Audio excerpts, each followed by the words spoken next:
আজকে একটা মজাদার রেসিপি নিয়ে হাজির হয়েছি। আজকে দেখাবো, দেখো, কচুরলতি দিয়ে কাসন্দ দিয়ে।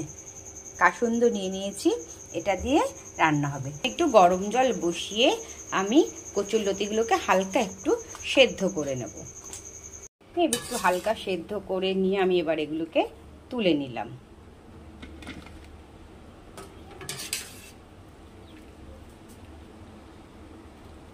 কড়াই গরম হয়ে গেছে, আমি তেল দিয়ে দেব আর দিয়ে দেব কাঁচা লঙ্কা কেটে রেখেছি, দেখো মাঝখান দিয়ে চিড়ে রেখেছি। দিয়ে দেব কালো জিরে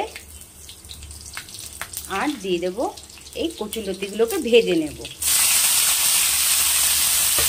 তার জন্য দেব সামান্য একটু হলুদ আর দেব নুন।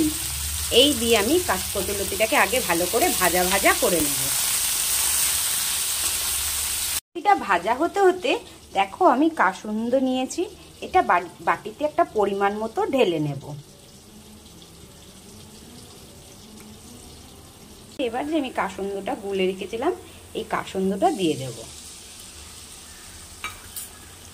দিয়ে আমি 10 থেকে 15 মিনিটের জন্য এটা ঢাকা দিয়ে রান্না করে নেব। দেখো রেসিপিটা আমার প্রায় হয়েই গেছে, বেশ সুন্দর মাখা মাখাও হয়েছে।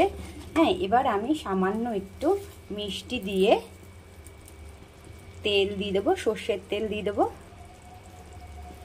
এই রেসিপিটা আমার কমপ্লিট। এবার আমি নামিয়ে নেব। তোমরা বাড়িতে অবশ্যই ট্রাই করে কমেন্ট বক্সে জানিও রেসিপিটা তোমাদের কেমন লাগলো।